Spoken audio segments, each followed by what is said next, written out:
Nós podemos perceber nessa carta que Paulo ele usa uma estratégia. Os 3 primeiros capítulos dessa carta, Paulo vai falar exclusivamente de doutrina. Ele vai tratar das questões doutrinárias para a igreja. E a segunda parte dessa carta, ele vai falar sobre o andar. Como a igreja deve andar. Como a igreja deve se comportar. Vai falar sobre a prática da igreja. Então Paulo usa de uma sabedoria que a gente pode perceber que é só do Espírito Santo mesmo. Um homem comum não tem uma estratégia dessa que vai transcorrer os séculos. Até a igreja hoje pode ser edificada da forma como ele coloca isso para a igreja. Então, ele usa essa estratégia, traz esse equilíbrio para que a igreja possa beber mais profundamente dos escritos aqui que o Espírito Santo traz a essa igreja. Então, nesses 3 capítulos iniciais, Paulo, ou os 3 capítulos últimos, aqui do capítulo 4 ao capítulo 6, Paulo vai tratar do andar da igreja. Ele já tratou do capítulo 1, capítulo 2 e 3, das questões doutrinárias, e agora do 4 ao 6 é a prática da igreja, é o que nós dizemos hoje da ortopraxia. Como a igreja deve andar no Senhor. Então, nesses 3 capítulos, Paulo admoesta o andar. E ele vai trazer pelo menos 4 temas importantes. Alguns vão dizer 5 temas importantes, mas eu me arrisco a falar só apenas de 4. No capítulo 4, do versículo 1 ao 16, ele vai falar sobre unidade. Como a igreja deve estar unida. Como a igreja deve estar preparada, pronta para servir ao Senhor. Do capítulo 4, do versículo 17 até o 5:17, ele vai falar sobre pureza. A igreja tem que ser um corpo puro, uma instituição pura. Do capítulo 5, versículo 18, até o 6:9, ele vai tratar da questão da harmonia, como o povo de Deus deve viver em harmonia. E, finalmente, no capítulo 6, do 10 ao 24, ele vai tratar sobre vitória. A igreja de Deus é uma igreja vitoriosa. Ela é vitoriosa contra o pecado, nossas tendências, e Deus dá toda a tranquilidade, toda a ferramenta necessária para que o povo de Deus seja vitorioso. Então, essas são as 4 maneiras de a igreja andar, como a igreja deve proceder. Forma aqui interessante um paralelo muito grande com os 3 últimos capítulos, porque vai casar esses temas com as questões doutrinárias, como a prática da igreja com a doutrina da igreja, como a igreja deve viver, como ela deve pensar. Então, os 3 primeiros capítulos, ele vai falar sobre as riquezas, as insondáveis riquezas de Cristo. Essa é as questões doutrinárias, principalmente os temas centrais que ele vai trazer. Os chamados pela graça para pertencer ao corpo de Cristo, à igreja de Jesus Cristo.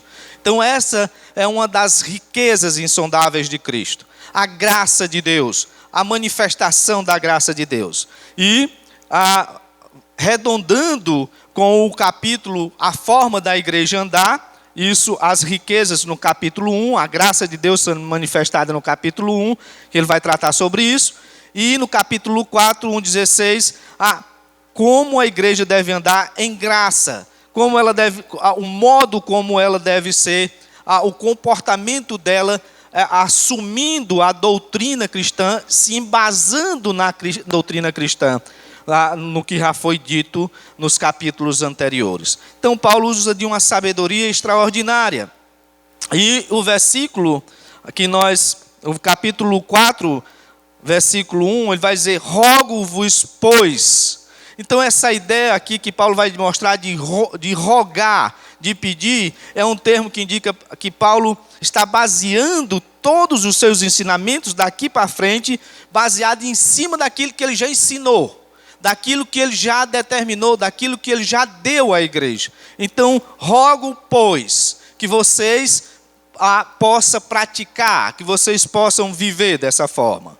Então, a vida cristã, amados, não se fundamenta em cima da nossa ignorância, do nosso pensamento, da nossa forma de pensar, mas Deus estabelece como nós devemos andar, como nós devemos pensar, como nós devemos prestar o culto ao nosso Deus. Então, não é aquilo que eu penso, não é a forma como eu quero que a igreja ela possa andar, como ela possa se comportar. Não é a nossa ignorância, mas sim no conhecimento, o quanto maior compreensão das doutrinas bíblicas nós temos da doutrina que foi passado pelas Escrituras, melhor, mais fácil o povo de Deus vai andar.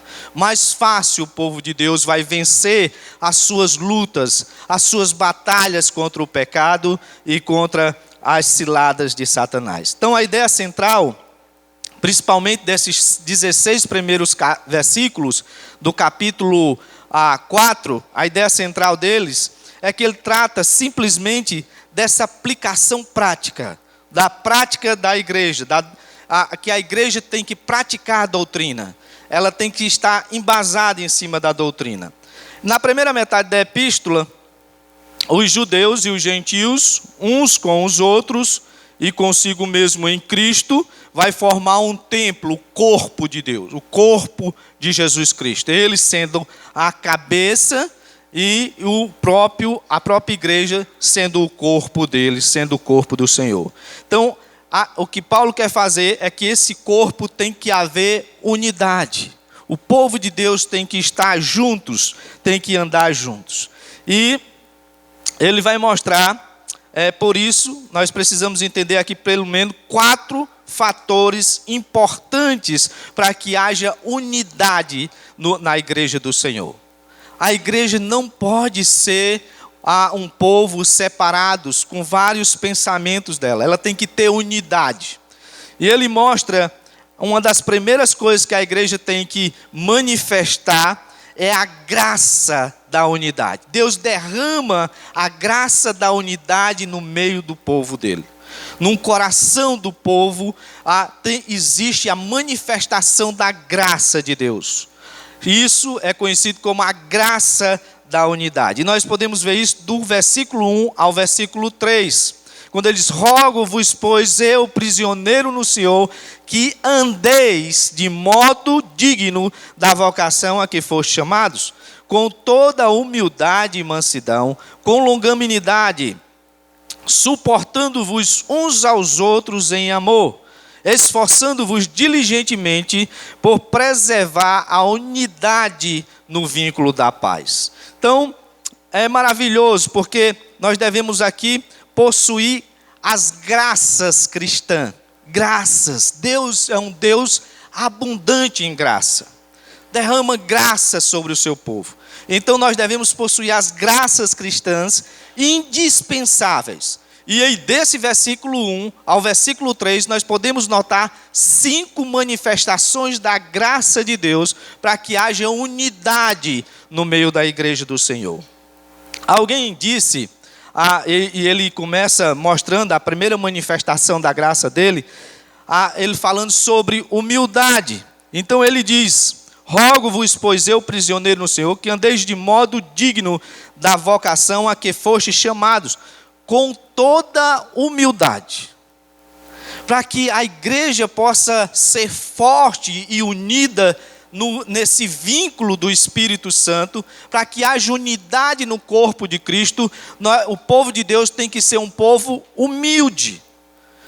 Nós temos que saber a nossa posição no Senhor. Alguém disse que a humildade é a graça que perdemos quando descobrimos que possuímos. Então, quando nós olhamos para nós mesmos, nós achamos: eu sou tão humilde, pronto, já deixou de ser humilde. Já foi, já perdeu o galardão, né? Então, a humildade é realmente uma prática da igreja. Ela deve ser, o povo de Deus deve ser um povo humilde. Então, ser humilde significa colocar Cristo em primeiro lugar. Colocarmos o Senhor em primeiro lugar, os outros em segundo e nós por últimos. Ser humilde é isso. As pessoas confundem humildade com ser coitadinho. Agora eu vou deixar com que todo mundo pise em mim. Eu vou ser o tapete do cão. Não é isso. Humildade não tem nada a ver com isso. Humildade é a capacidade que Deus nos dá de assumirmos aquilo que o Senhor nos deu. Nem querendo ser mais do que os outros, nem menos daquilo que o Senhor nos colocou para fazer. É reconhecer a minha condição, os meus limites. Tem um livro secular que é muito interessante, que ele diz Puxando o Tapete. Esse livro foi uma febre, uma época. Eu disse, vou dar uma olhada nesse livro. As empresas sempre passavam para os seus funcionários, né, principalmente para aqueles vendedores. Eu disse, vou dar uma olhada. Interessante, o livro é muito bom mesmo. Ele vai tratar das questões de como instigar a pessoa a vender mais e ter aquela habilidade na questão de vendas. Mas ele mostra que nós podemos puxar o nosso próprio tapete. Quando nós assumimos uma posição que vai além da nossa capacidade. Quando nós vamos para uma posição além da nossa capacidade, talvez a gente ali comece a cair profissionalmente. Na igreja não é diferente. Nós precisamos reconhecer o dom que Deus nos deu. A uns Deus dá 2, 3, 4, 5. Mas se Deus me deu um dom, se Deus me deu a capacidade, todo crente tem essa capacidade sobrenatural para trabalhar para o Senhor. É Deus que dá para edificar a igreja, para termos esse vínculo na paz e também no trabalho. Deus nos capacita através do dom, mas nós temos que reconhecer com toda a humildade o que nós somos. Se for para limpar os bancos, graças a Deus. Se for para varrer a igreja, graças a Deus. Se for o pastor, graças a Deus. Nem é mais e nem é menos por isso. É nós reconhecendo a nossa condição, a nossa posição no Senhor. Se Deus deu muito, muito, Ele vai cobrar de nós. Se Deus nos deu pouco, pouco, também Deus vai cobrar de nós. Então, ser humilde significa colocar em primeiro lugar os outros e em segundo lugar, as pessoas e por último nós mesmos. Significa conhecer a si mesmo, aceitar e ser o que é para a glória de Deus. Nós precisamos conhecer, olhar para nós, olhar para o nosso coração e reconhecer aquilo que Deus já nos deu e se posicionar. A outra manifestação da graça de Deus na sua igreja, no meio do seu povo, e a segunda aqui em sequência que Paulo vai dar para que a igreja ande em unidade, é que a mansidão. Ele vai dizer no versículo 2, com toda humildade e mansidão. A mansidão é algo importante na igreja do Senhor. Às vezes a gente tem vontade mesmo de quebrar o pescoço de alguns. Mas aí é onde a gente deve ser manso. Tem que usar a mansidão. O próprio Jesus Cristo diz que vai haver alguém que vai caluniar você. O próprio Jesus disse no capítulo 7, alguns vão levantar falso de você. Alguns vão dizer coisas que você não... Mas você tem que ser manso.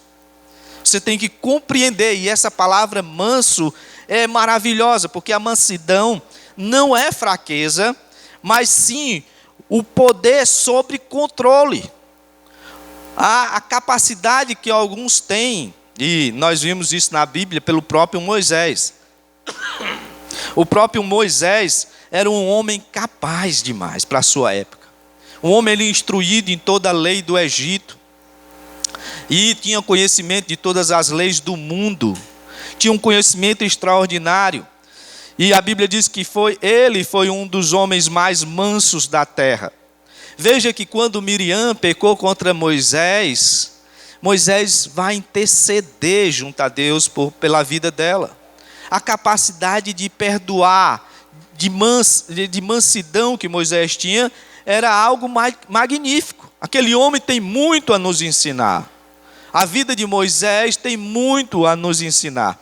Porém, Moisés saiu do Egito com 2,5 milhões de pessoas, todo dia no seu ouvido,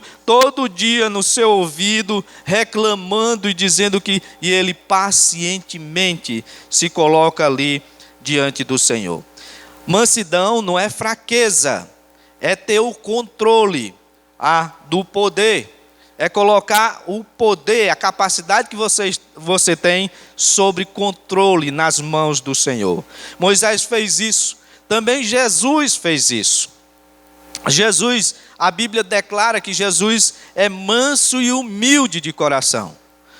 Quando foi profanado lá no templo, o sagrado, ele chegou lá e deu uma lapada boa naqueles camelô que tinha lá, nos vendedores. Manso não é ser coitadinho, mas ele ali foi zeloso pelas coisas do Senhor, pela causa do Senhor. Obrigado, meu irmão. Também, aqui na língua original, ou seja, na língua grega, a ideia de manso é maravilhosa, porque ela é como um remédio que traz alívio à dor.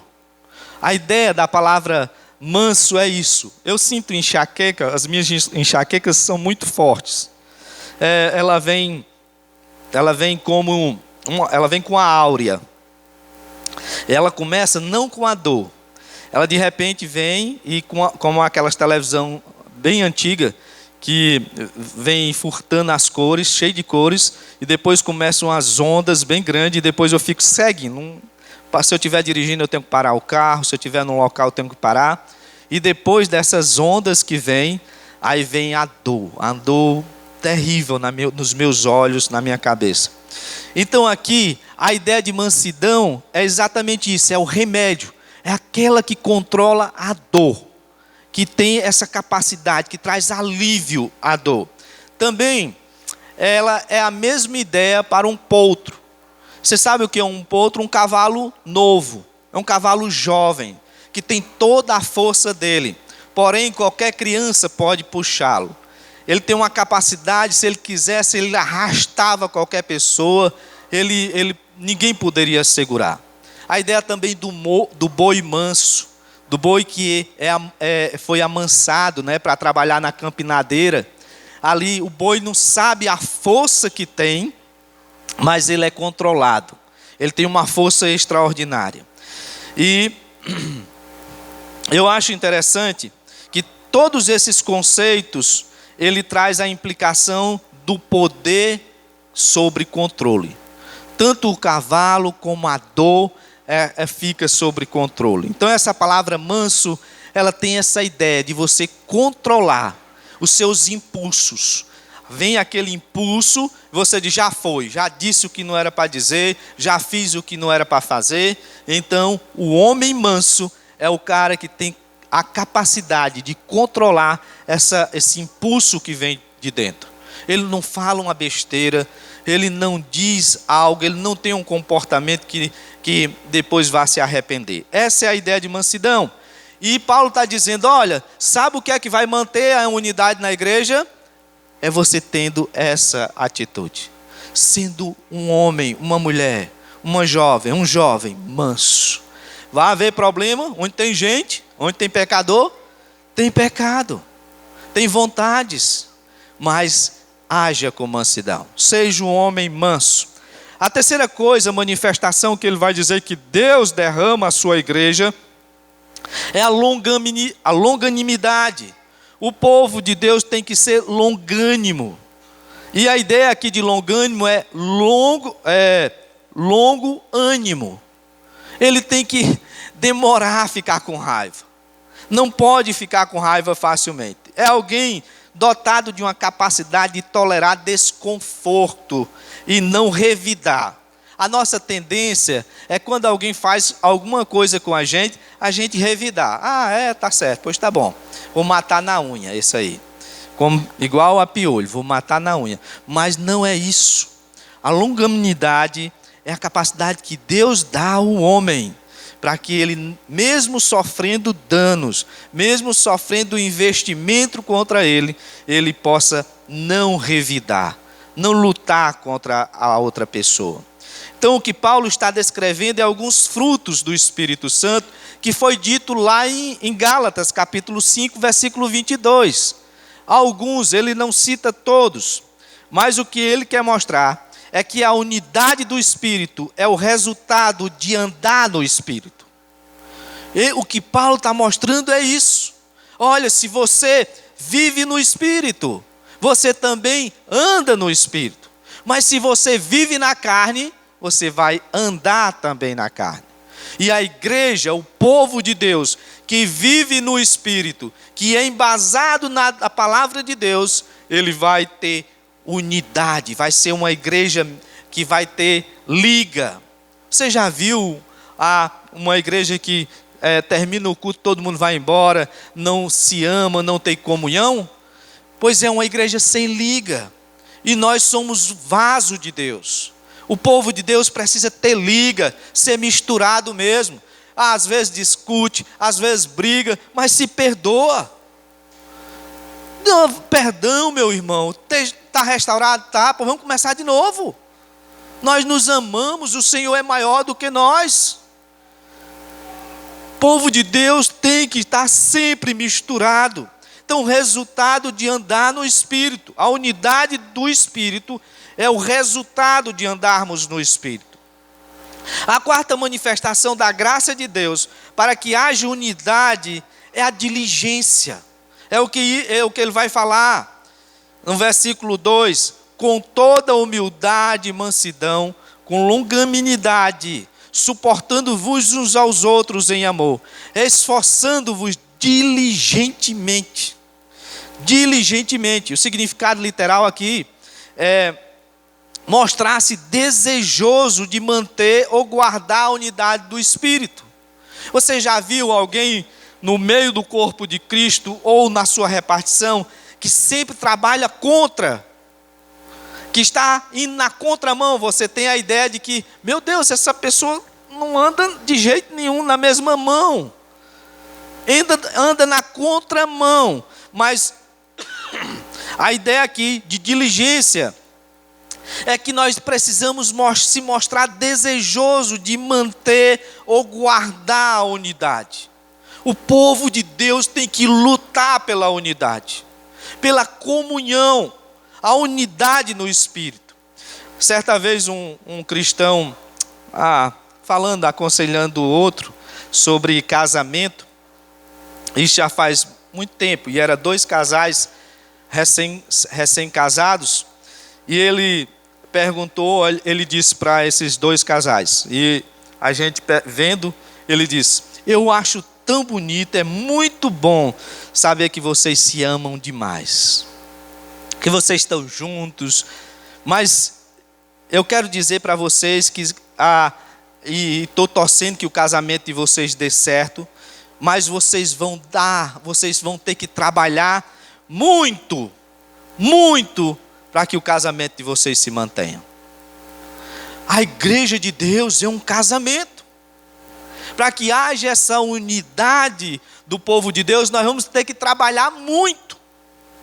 Eu quero saber de vocês o quanto de disposição vocês têm, de diligência que vocês têm, para que a gente possa lutar pela unidade.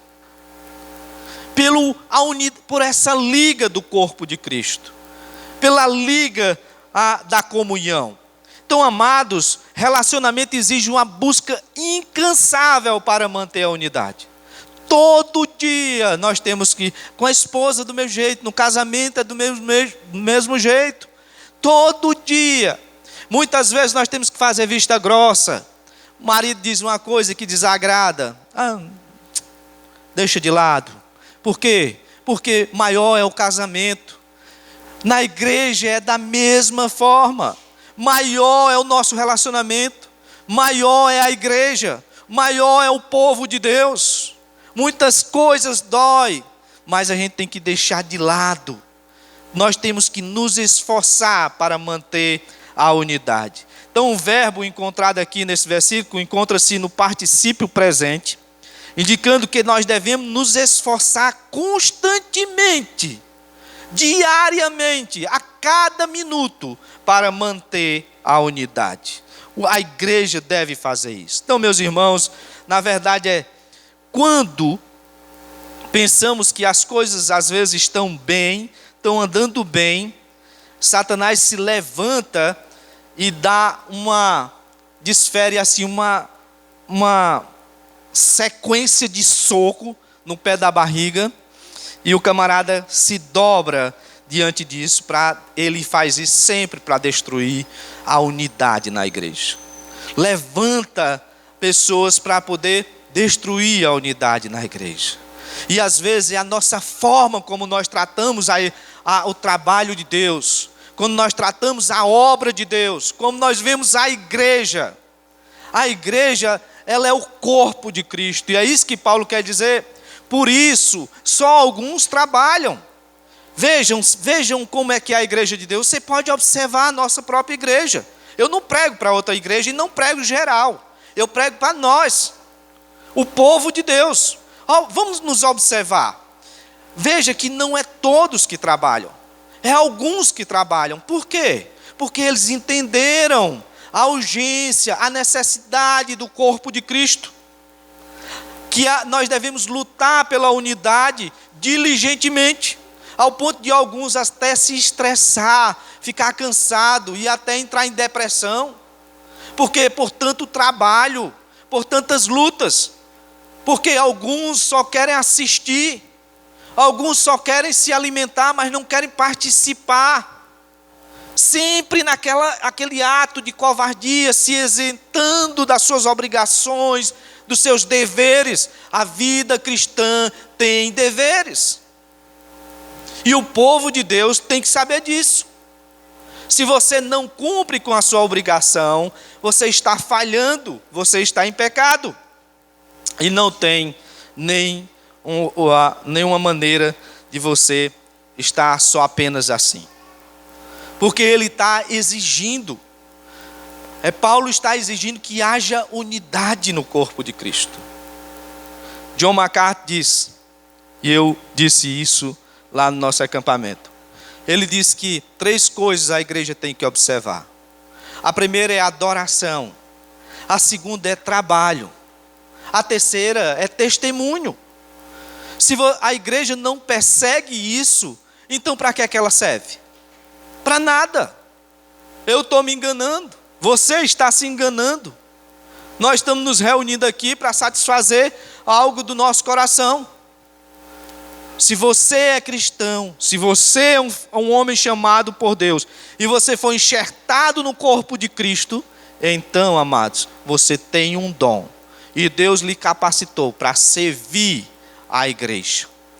E estar junto nessa unidade no corpo do Senhor. Então, a última manifestação da graça que nós podemos ver aqui é o vínculo da paz, nesse versículo 3.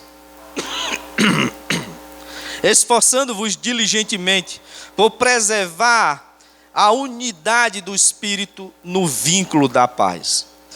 Essa última manifestação da graça, que é o vínculo da paz, a descrição mais vívida aqui é quando nós vamos ler Tiago, principalmente capítulo 3 e versículo 4 a 10. No Novo Testamento, a descrição sobre guerra e paz, a mais vívida que tem é nesse texto. Lá ele vai dizer da onde vêm as guerras, da onde surgem as guerras. Elas surgem das vontades dos homens, do querer dos homens.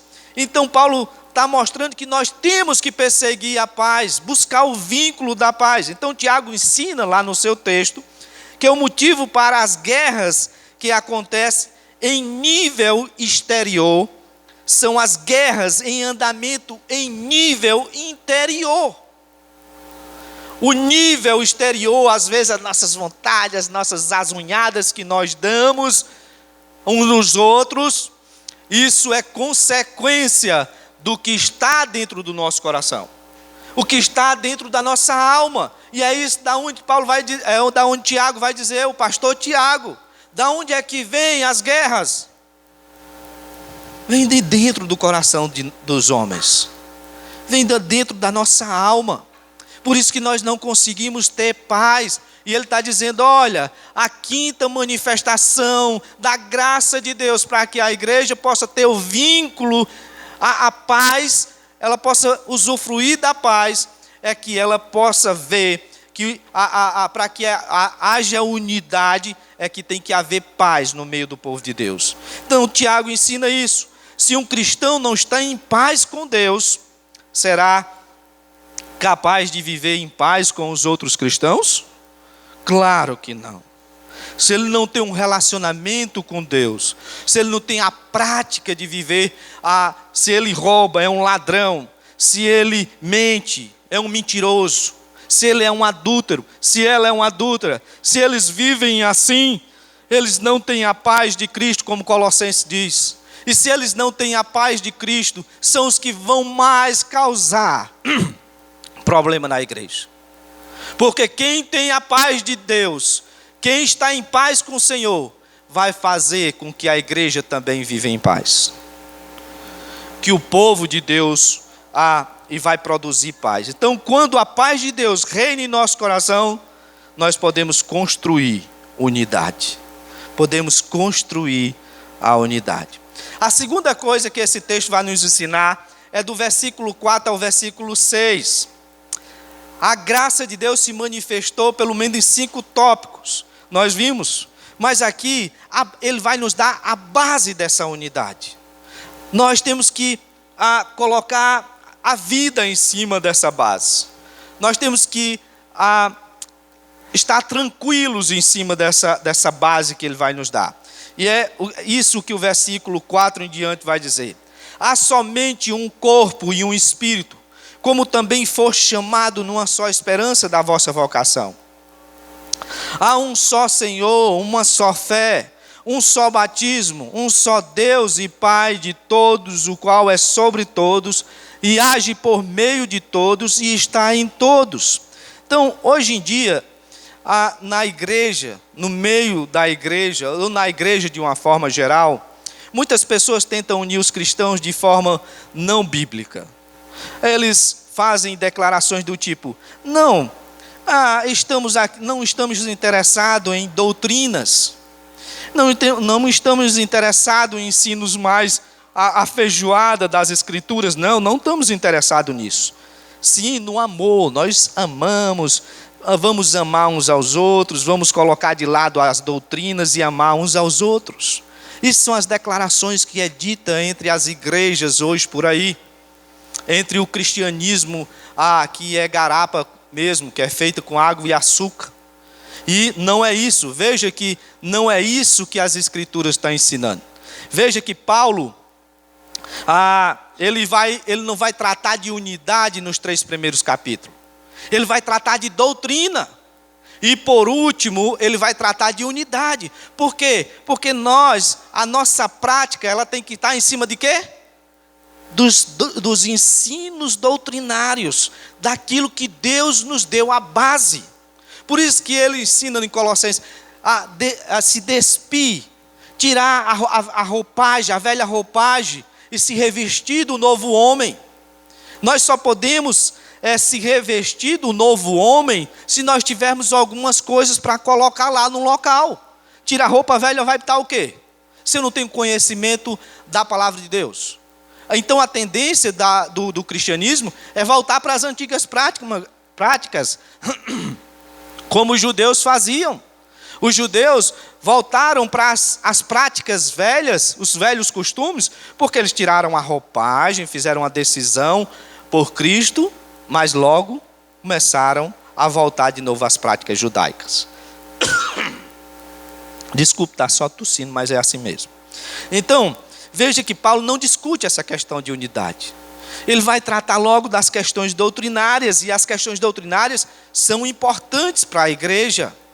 Isso traz unidade, isso é a base da unidade na igreja. Então, nessa passagem, Paulo cita pelo menos, do versículo 4 ao versículo 6, ele cita pelo menos 7 realidades espirituais básicas que unem todos os cristãos. Os cristãos têm que ser conhecedores dessas bases, daquilo que ele vai dar a ele. A igreja só será sadia, só vai desfrutar de unidade mesmo, de comunhão, se ela for conhecedora desses sete conhecimentos espirituais básicos que vai nos unir uns aos outros. A primeira realidade é de sermos, segundo o nosso texto, voltando lá para o nosso texto, versículo 4, há somente um corpo. A primeira realidade é isso, é de sermos um corpo. Sermos um corpo em Cristo. A ideia aqui se trata do corpo de Cristo, do qual todo cristão é membro e inseridos pela graça de Deus. Aqui é da igreja universal que ele está falando. Não é só da igreja local. A igreja local bebe aquilo que é dado à igreja universal. A igreja universal aqui, esqueça o Edir Macedo, deixa de lado o Edir Macedo, não é nada com o Edir Macedo. A igreja universal aqui é a igreja onde está inserido todos os cristãos de todas as épocas. É aquela igreja na qual o Espírito Santo, na hora da sua conversão, a princípio inseriu você logo, com o grande poder que nós encontramos lá em João, capítulo 1, versículo 12, em Atos, capítulo 1, versículo 8, e em Efésios, capítulo 1, versículo 13 e em diante. Mas olha aí, 1 Coríntios, capítulo 12, versículo 13, é nesse momento que você é inserido no corpo de Cristo. 12, 13.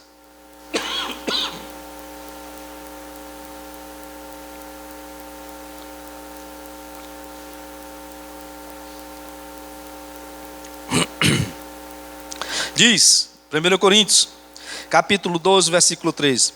Diz, pois em um só Espírito, todos nós fomos batizados em um corpo.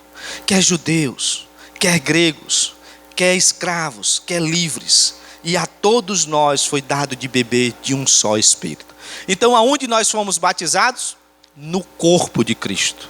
Que batismo é esse? É que nós fomos inseridos, colocados no corpo do Senhor. Pela vontade de quem? Depois você lê a 1 Coríntios capítulo 12, nós vamos estudar na escola dominical. Pela vontade do Espírito Santo, segundo o seu prazer, segundo aquilo que ele pensava. Então, o que o texto está dizendo é que nós fazemos parte desse corpo. Então... E Paulo quer mostrar isso, que essa realidade da igreja, a igreja tem que compreender o corpo de Cristo. Tem que discernir o corpo de Cristo. Na ceia do Senhor, nós vamos discernir o corpo de Cristo. A igreja precisa fazer isso. Então, a primeira realidade que Paulo vai estar dizendo aqui, para que haja paz no nosso meio, para que haja unidade, nós precisamos ter esse conhecimento. Que a igreja é o corpo, ele é um corpo, é um só corpo. Aqui trata do corpo de Cristo, do qual todo cristão, membros inseridos nessa unidade, em sua conversão pelo Espírito Santo. Esse corpo, ele é único, ele é o modelo para as muitas congregações locais que Deus estabeleceu ao redor do mundo. A igreja universal é o modelo para a igreja local. Nela, nós podemos adorar, nela nós podemos trabalhar, testemunhar. Nela Deus nos dá a responsabilidade de fazer parte dessa comunidade que usa seus dons espirituais e ajuda os outros a crescerem. Tendo esse entendimento do corpo de Cristo, esse discernimento do corpo de Cristo, nós crescemos. A igreja cresce, a igreja é edificada. A segunda realidade que ele vai colocar nesse texto aqui é que nós temos um só Espírito. Não é isso que ele vai dizer? Um só Espírito. Versículo 4. Há somente um corpo e um Espírito. Um só Espírito. Então, o mesmo Espírito Santo que habita em cada um dos cristãos, de modo que pertencemos uns aos outros. Eu fico extraordinário, assim, maravilhados com isso. Você não é dono de você mesmo. Eu sou dono de você, é seu. Você é meu patrão. Você tem uma propriedade, você é dono de mim. Eu sou seu e você, nós somos uns dos outros. Você não pode dizer, olha, eu vou ali. Não, mas Paulo está dizendo, olha, um só Espírito, o mesmo Espírito que está em você, é o mesmo que comunga em você, meu irmão. Nós estamos unidos pelo Espírito. Você não pode pensar outra coisa. Você não pode pensar diferente. Você não pode fazer diferente. Nós temos liga. E essa liga é o Espírito que habita em você. É o mesmo que habita em mim também. Por isso somos igreja. Por isso somos o corpo de Cristo. E eu não entendo de forma nenhuma como é que alguém, sendo corpo de Cristo, tendo o mesmo Espírito, ainda pode apunhalar a outra com a sua língua nas costas. Eu não entendo. Quando o próprio Mateus diz que nós devemos, e uma das determinações que nós precisamos ter como igreja é que nós precisamos cumprir Mateus capítulo 18 à risca. Alguém vem falar alguma coisa para você? Você já falou com esse irmão? Já foi lá? A pessoa disse, não, ainda não fui não. Pois agora, meu irmão, você tem que ir. Porque se você não for, eu vou ter que ir, mas você. E a coisa volta para quem é o fofoqueiro. A coisa volta para o fofoqueiro. Essa ideia de você dizer, olha, por favor, eu digo como um pastor, não chegue para mim com fofoca. Se você tiver algo para resolver com o seu irmão, resolva com ele. Diga, olha, irmão, eu tive essa impressão, é verdade. Eu tenho essa questão com você, é verdade isso aqui. Irmão, que é isso, rapaz? Você viu demais. Não tem nada a ver, meu irmão, pois morreu por aqui mesmo. Pronto, acabou-se. Se o irmão não resolver, faça como o texto da Bíblia diz. Se ele confessou o pecado e disse, olha, eu não quero que você diga a ninguém. Opa, você disse a pessoa errada. Eu vou ter que buscar ajuda. Você não quer ajuda, eu vou ter que buscar. Esse negócio de segredo, de comungar com o pecado, não existe. Porque se você pega uma pessoa que está em pecado na igreja e não trata sobre isso como Deus manda, toda a igreja está em pecado. Todo mundo vai sofrer. Todo mundo vai estar na mesma condição que o indivíduo. Não adianta ser indiferente. Então, se tem algo, vamos cumprir. Falou lá, opa irmão, pois vamos fazer o seguinte, eu vou procurar saber da seguinte forma, você vai tratar com esse irmão. Se você não tratar, olha, eu vou procurar o irmão e nós vamos saber dessa questão toda. A questão volta para o fofoqueiro. E acaba com a fofoca na igreja. Uma igreja fofoqueira é a coisa pior que pode existir. Então nós vamos cumprir Mateus capítulo 18. Vamos ter que cumprir a palavra de Deus. Então aqui está dizendo que o mesmo Espírito que você tem é o mesmo que eu tenho. Então é um só Espírito que rege a igreja. Um só Espírito que o corpo de Deus funciona. A terceira realidade que ele vai dar para que exista unidade no corpo de Cristo é uma só esperança da nossa vocação. Opa! E aqui tem tudo para nós podermos aqui celebrarmos a ceia do Senhor com todo o vigor. E Paulo está dizendo, está nos dando como bizu, como povo de Deus, para que exista a unidade. É que o povo de Deus tem uma esperança, a esperança da sua vocação. E aqui trata-se da realidade voltada para a vinda do Senhor, as promessas do Senhor. Esse Deus que prometeu voltar, Ele vai voltar para a igreja. Eu, amados, particularmente, não acredito que exista promessa fora da igreja. Não existe promessa fora da igreja. Deus promete vir buscar a sua igreja. Deus promete edificar a sua igreja, abençoar a sua igreja. Você fora da igreja, por acaso você vai receber alguma coisa? Não tem nada fora da igreja. Só tem as promessas, as bênçãos na igreja do Senhor Jesus Cristo. Então, uma só esperança da vossa vocação.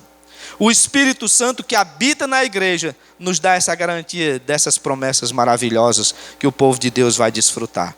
Os cristãos que têm essa consciência vai promover a paz e não o tumulto. Se você foca na glória, se você foca nas promessas do Senhor, o que é que você vai promover para a igreja? Paz, alegria. Tem crente que passa a vida toda, e não é só crente não. Às vezes até pessoas que vivem na sua própria família, a vida toda, a ovelha negra que diz que não tem nada a ver, mas a pessoa é teimosa mesmo. A pessoa só dá trabalho, nunca se encontra na família, nunca se encontra no emprego e nunca se encontra na igreja. É a vida toda dando trabalho. É tumulto para o pai, é o tumulto para a mãe. O cara nunca consegue buscar um equilíbrio na vida. E uma igreja que não tem as suas determinações e que não vive na ordem da palavra de Deus, ela nunca vai ter paz, é só apagando fogo. Não é nem os ministérios que nós temos que aqui estabelecer, é chamar os bombeiros para estar apagando fogo direto. Fulano ali, corre, apaga o fogo, corre, e nunca avançamos no reino, nunca avançamos para glorificar o nosso Deus, é apagando fogo direto. Então, o que ele está dizendo é que um cristão, um homem que é embasado na palavra de Deus, que tem a sua vida, a sua realidade na palavra do Senhor, ele vai produzir paz e não tumulto na igreja. A quarta realidade que ele vai dar aqui é que nós temos um só Senhor. Um só Senhor, isso que o texto vai dizer. Nós temos que ter essa perspectiva. Ele é o Senhor Jesus Cristo, que morreu por nós, que vive por nós, e um dia voltará para nos buscar. É difícil entendermos como é que a igreja de Deus pode ser desunida. Graças a Deus por nossa igreja, que tem buscado um equilíbrio e tem buscado a paz. Eu louvo a Deus por esse momento. Quero dar esse incentivo à igreja, porque tenho visto isso na igreja do Senhor. É um momento de paz que nós estamos vivendo. Temos agora nesse momento em que as coisas, tudo tem se organizado. Como nós temos desfrutado da paz? Mas nós temos que ficar de olho aberto, porque Satanás, ele está alerta. Porque a qualquer minuto ele pode investir contra a nossa unidade, contra o nosso amor, querendo manchar, às vezes, a imagem, a moral de algum homem, de alguma mulher, de alguma jovem, de alguma moça, de alguma senhora. Sempre ele está olhando e investindo nisso. Nós temos que ficar sempre alerta quando a igreja está vivendo em paz. Os homens da igreja, a liderança da igreja, elas têm que estar sempre alerta. Um homem, nós já conhecemos muito bem, Gandhi. Ele, que era um líder dos hindus, indiano, fizeram uma pergunta para ele. Qual é o maior empecilho para o cristianismo crescer aqui na Índia? Fizeram essa pergunta para ele. Então ele, como era um pensador e observava mesmo as questões religiosas, e principalmente o cristianismo, que estava avançando na Índia, ele disse: os cristãos, ele precisa reconhecer o senhorio de Cristo. E depois que reconhecer o senhorio de Cristo, eles devem ter unidade espiritual, porque falta unidade entre eles. Veja que as lutas são grandes, e quando nós vamos avaliar as lutas, às vezes é entre o povo mesmo, uns com os outros. Nós não podemos admitir essas coisas. Pastor Joel diz que nós somos o único exército no mundo que batalhamos contra nós mesmos. É verdade. É verdade. Você vai ver as estratégias de guerras que existe por aí. Quando se acerta um soldado, o outro volta lá, mesmo com bala cruzada, tenta levar o seu amigo, não deixar ele na batalha ou na morte. A igreja de Deus deixa os seus doentes, aqueles que estão fracos, aqueles que estão pelo caminho, espedaçados e vamos para frente, é assim que se faz? Não, não é assim. Nós temos que lutar pela unidade. A quinta realidade que ele mostra, que Paulo vai dizer, é que nós devemos e nós temos uma só fé. Uma só fé. Não é isso que o texto vai dizer? Versículo 5. Um só Senhor e uma só fé. Interessante aqui que essa ideia de uma só fé, ela é um conjunto que Cristo confiou à sua igreja de doutrinas, de ensinos. Uma só fé é exatamente que a igreja, quando vai pensar doutrinariamente, ela pensa igual. Por isso nós queremos, daqui a 6 meses, nós queremos dar na igreja introdução à teologia, porque nós queremos nivelar o pensamento da igreja nas questões doutrinárias. Nós vamos ver a nossa igreja, uma parte é calvinista, outro é conservador, outro tem as questões pentecostais, isso faz mal para a igreja. O que Paulo está ensinando é que nessas questões nós precisamos ter uma só fé, porque Cristo deixou um conjunto de doutrinas que a igreja tem que guardar, tem que lutar por elas, tem que proteger a igreja do Senhor. Por isso que Judas, quando ele vai falar sobre isso, lá no versículo 3, Judas chama de fé, que uma vez por todas foi entregue aos santos. Judas, quando vai tratar sobre isso, ele diz, olha, essa fé, esse conjunto de doutrinas que foi ensinado pelo Senhor e passado pelos apóstolos, a igreja deve ter conhecimento e deve guardar. Ela deve lutar pela sua doutrina. Não pode existir no meio de nós diversidade de pensamentos doutrinários. Nós sabemos que pode existir algumas diferenças nas questões e alguns pensamentos, alguns pontos que não vão influenciar na nossa fé. Mas aquilo que é doutrina, que influencia a fé, salvação, nós precisamos estar unidos e estar lutando por isso. Os primeiros cristãos, eles professavam um conjunto de doutrinas básicas que ensinava e guardava e transmitia aos outros. Depois vocês podem olhar esse texto lá em 2 Timóteo capítulo 2, versículo 2.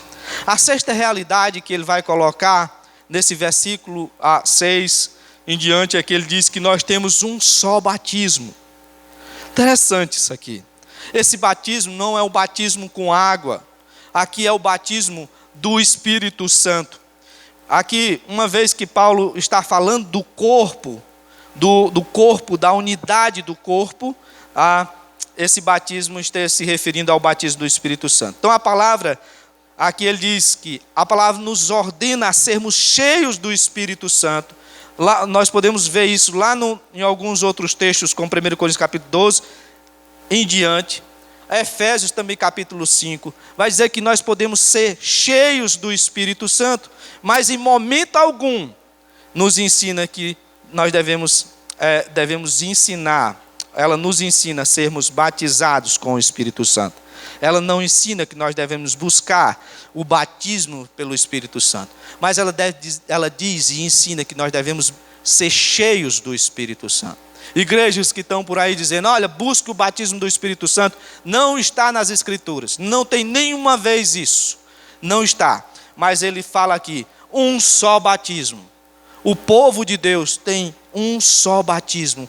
Eles foram enxertados na Igreja Universal, eles foram enxertados no corpo de Cristo, eles fazem parte da igreja, do corpo do Senhor. Então, a sétima realidade que ele vai colocar é um só Deus e Pai. Ele vai dizer um só Deus e Pai. Paulo gosta de dizer, de tratar Deus como Pai.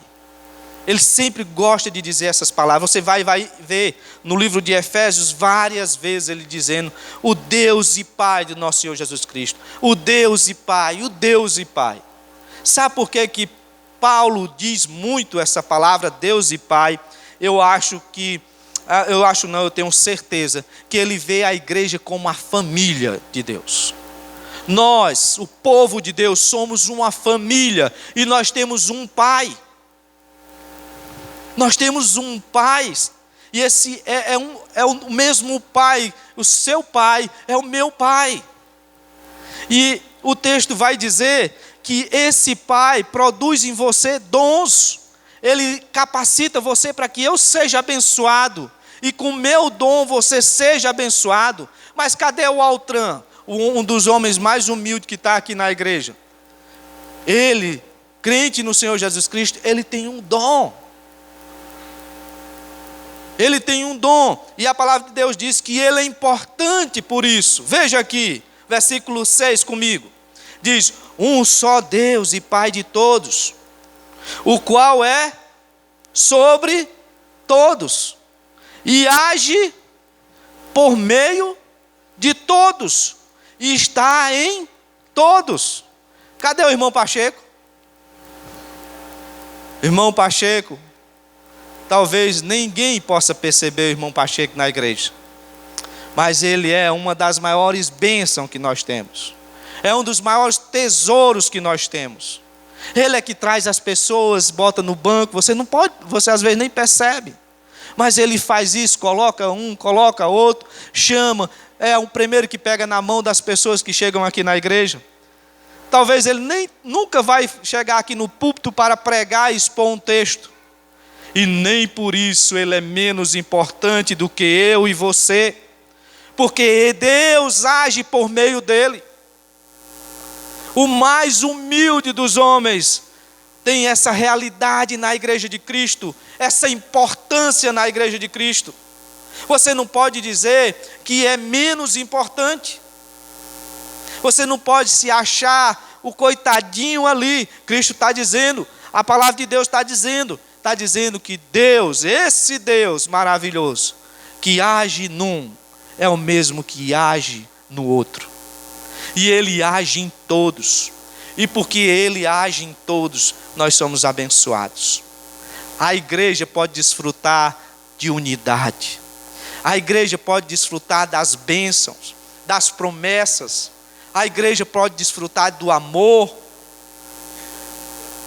A igreja, ela é abençoada quando ela tem esse entendimento. Então, é isso que Paulo diz. A igreja é uma grande família. E ela tem pai. Ela tem um dono. Ela tem um cabeça. Ela foi comprada. Ela precisa ser unida. Irmãos, nós temos um café da manhã maravilhoso, uma vez por mês, que nós podemos todos sentar ali e comer juntos sem nenhuma diferença. Ninguém é maior, ninguém pode arrotar a soberba, a arrogância. Nós podemos ter 1000 doutores aqui, ninguém é maior do que os outros. Nós podemos todos ser bacharel em teologia, podemos ser PhD, mas ninguém diante de Deus vai ser maior. Nós somos iguais. Nós precisamos apenas reconhecer aquilo que Deus nos deu em humildade. E reconhecer aquilo que Deus nos deu. Nem mais, nem menos é ter uma atitude humilde. Você pode estudar, até estralar seus olhos. Você pode ser o maior sábio da terra, mais do que Salomão, que é impossível, que a palavra de Deus diz que não poderia, nem antes nem depois, ter mais sabedoria do que ele. Mas mesmo que você chegasse a ter tanta, na igreja, você tem a mesma importância diante de Deus, o mesmo valor diante de Deus. A igreja nivela as pessoas. A igreja é uma grande bênção. E nós podemos desfrutar disso, amados. Nós não podemos estar cabisbaixo como uma águia pensando que é galinha. Nós temos que pensar como águias, como cristão, como povo de Deus, como igreja. E esse é nosso grande desafio. Nosso grande desafio para você. Se você é membro dessa igreja, se você é visitante dessa igreja, então nosso grande desafio é: seja um cristão que viva em unidade, no vínculo da paz, no Espírito, produzindo frutos de arrependimento, fruto de um verdadeiro cristão no Senhor. Então, o bairro vai ver uma grande lâmpada acesa nesse lugar. O mundo vai ver uma grande lâmpada acesa nesse lugar. Porque o povo de Deus vai brilhar, brilhar. Juntos nós vamos brilhar. Amém? Vamos orar. Senhor nosso Deus, nós te louvamos e desafiamos que o teu povo possa, dentro da unidade que o Senhor estabeleceu para que a tua igreja possa usufruir, todos podemos adorar juntos. E ó Deus, como a igreja é uma grande bênção do Senhor, porque nós podemos nos reunir no teu nome. Ó Deus, podemos reunir, ó Deus, no teu nome, pela tua palavra, e fazermos aquilo que o Senhor deseja. E ó Deus, te agradar, bendizer o teu santo nome, porque o Senhor é merecedor disso.